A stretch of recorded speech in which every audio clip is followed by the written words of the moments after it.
गोजोनथाव खौरां खोथा होनायखौ लाखिदों आसामनि गिबि मन्थ्रि डक्टर हिमन्त बिश्व शर्माया बर' हारिनि माहारिनि बिफा उपेन्द्रनाथ ब्रह्मनि मांखरसालिखौ जौगाथाय खालामनो थाखाय खुन्थिया गायसनदों। आसामनि गिबि मन्थ्रि डक्टर हिमन्त बिश्व शर्माया थांनाय 2021-2022 मायथाइयाव खोथा होदोंमोन दि बर' हारिनि माहारिनि बिफा उपेन्द्रनाथ ब्रह्मनि मांखरसालिखौ जौगाथाय खालामनो थाखाय मोनसे मांखरसालि लुनानै होगोन होननानै बुंदोंमोन। आसामनि गिबि मन्थ्रि डक्टर हिमन्त बिश्व शर्माया खोथा होनाय बायदियै दिनै मावफुंबाय। वेलफेयार अफ बड'लेण्ड डिपार्टमेन्टनि 5 कौटि रांनि गेजेरजों खुन्थिया गायसनदों। क'क्राझार जिल्लानि सिङाव थानाय दतमा थुलुंगाफुरियाव थानाय उपेन्द्रनाथ ब्रह्मनि फबनाय जायगायाव एबा मांखरसालियाव आसामनि मन्थ्रि उरखावगोरा ब्रह्मआ बाहागो लानानै डेभेलपमेन्ट खालामनो एबा उपेन्द्रनाथ ब्रह्मनि फबनाय जायगाखौ समायना खालामनो एबा जौगाखांहोनायनि खुन्थियाखौ गायसननाय जायो। बे समाव मन्थ्रि उरखावगोरा ब्रह्मआ खौरांगिरिफोरनि सिगाङाव मा बुंखो आबुङै मिथिना लानि फै। जोंनि थाखाय जोबोद मोनसे आबेगिक मोनसे सम जे आगुनिफ्राय जुदि जारिमिनखौ रायखाङो 1990 मायथाइयाव 1 मे थारिखआव बड'फा उपेन्द्रनाथ ब्रह्मआ रुंसारि जालांदों जोंनिफ्राय। बिनि नेक्स्ट इयार 91 मायथाइयाव जों दुलाराय बर' फरायसा आफादनिफ्रायनो थांखि लानानै बाउन्डारि वाल आरो बे फबनाय जायगाखौ मार्बलजों साजायनाय बेफोर खामानिखौ लानाय जादोंमोन। जो बै समावनो बे बाउन्डारि वाला फुल्लि माने बल्डारजों बानायजोबदोंमोन, सिमेन्ट बा माबाजों नङा। बियो 2 कौटि थाखानि प्रजेक्टमोन। नाथाय बै समाव बड'फाखौ मोजां मोननाय मोनसे आबेगिक मोनसे माबा दं, सोमोन्दो रायजो राजानि। दा बै आन्चलिक एबसुआबो डनेट खालामदों, डिस्ट्रिक्ट एबसुआ डनेट खालामदों, गासै आसामनि आबसुआ डनेट खालामजोबदों। आरो जेसेबां बर'नि बिजनेसमेन बा गुबुन हारि बिजनेसमेन अन्थाइ बाला सिमेन्टखौ डनेट खालामजोबनायाव बेनि मेटेरियेल मोनसेबो जोङो बायनाङाखै। 2 कौटि थाखानि प्रजेक्टआव 2 कौटिसो जागौमोन बै समावनो बे प्रजेक्टआ। नाथाय जों मिस्ट्रि खरसल' बाहायनांदों मात्र 7 लाख थाखा। बेखौबो जोङो जेबो नङा होननानैनो बेखौ जाफुंहोनो हानाय जादोंमोन।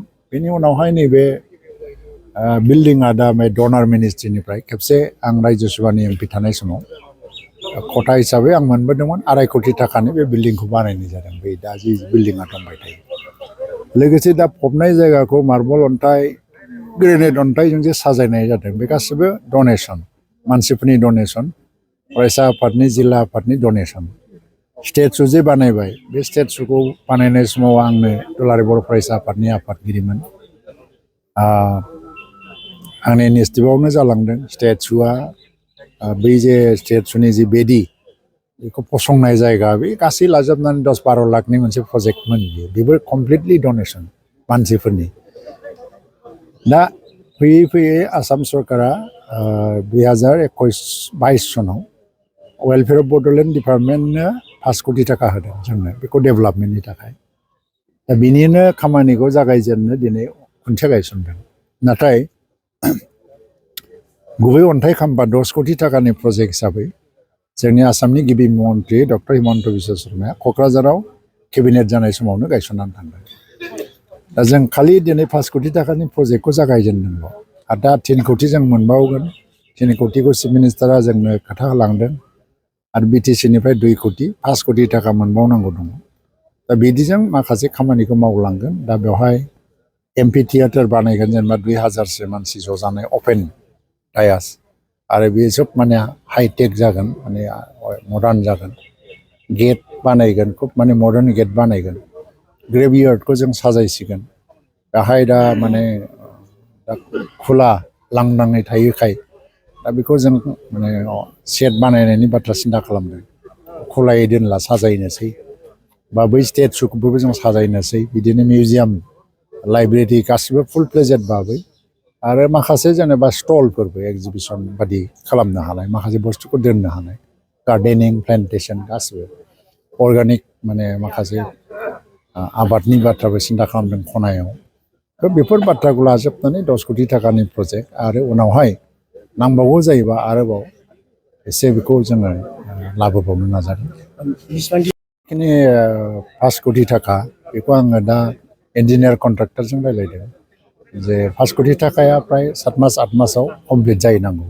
बेनि उनावहाय एडिशनेलि जि बै बिटिसिनि 2 कोटि आरो आसाम गभर्नमेन्टनिफ्राय 3 कोटिसो होबावनायनि बाथ्रा बे सेंसन दाबो जायाखै सेंसन खालामोबा उननि पर्यायाव जों बेखौ 5 कोटि जों जेखिनि प्रजेक्टखौ जों लानांगौ बेखिनिखौ लानानै स्टार्ट खालामनाय जादों आरो 5 कोटिजों मावनांगौखौ मावजोबगोन मेजरखौ बाखि उननि 5 कोटिजों मा मावबावनांगौ जायो प्लेन एन्ड एस्टिमेटआव एसे सोलाय सोल' फैगोन आरो सार बे नैबे जायगाया डेभेलप जायोबा एबा समायना जायोबा बेयाव रायजो राजाफोरनि हाबनाय समायना जायोबा जों बेखौ मोनसे सिस्टेमाव लाबोनांसिगोन मानो होनबा बेयो सार्भाइभ जानांगौ बाहाय एमप्लयि दङ आरो दा बेखौ नैबे हाग्रा बा गार्डेन गासैखौबो साफा लाखिनांगौ समायना लाखिनांगौबा मेन पावार नांबाय थायो दाथ' 2 एमप्लयि दङ बाहाय इउएनबि ट्रास्टआ बेखौ पेमेन्ट होनानै लाखिगासिनो दं ट्रास्टथ' नङा ट्रास्टनिफ्राय एपइन्टमेन्ट मोनदोंबाबो इउएन ब्रह्म स्कुलनिफ्राय माने क'क्राझार इउएन ब्रह्म स्कुलानो पेमेन्टखौ होबाय थायो थ' बेखौ नों रेगुलाराइज खालामनानै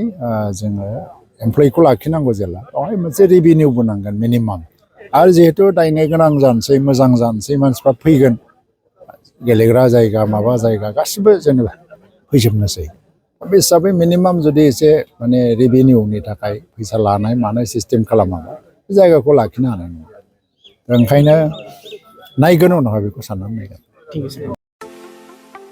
सना रुफा आरो हिरानि जुवेलारि गाननो मोजां मोनग्रा सुबुंफोरनि थाखाय गोजोनथाव खौरां दासान्दि फुजा बोथोरखाय खम बेसेनाव फानगासिनो एमएससिबि जुवेलार्सआव सना रुफा आरो हिरानि समायना रमायना जोंख्लाबनाय जुवेलारिज एमएससिबि जुवेलार्सआव मोननो हागोन राजकोट जुवेलारि कास्टिं जुवेलारि कलकाता जुवेलारि मेसिनजों बानायनाय जुवेलारि आरो आखाइजों बानायनाय जुवेलारि लोगोसेनो हाबा हुखायाव गाननो थाखाय सना आरो हिरानि समायना जुवेलारिसफोरखौबो मोननो हागोन एमएससिबि जुवेलार्सआनो दं क'क्राझार सहरजों नांजाबनाय क'क्राझार रेल गेटनि साखाथि वार्ड नं 5 बिबेकानन्द पथआव एमएससिबि जुवेलार्सजों थोंजोङै जगाजग खालामनोबो हागोन 9954273079 जानबुं अनजिमायाव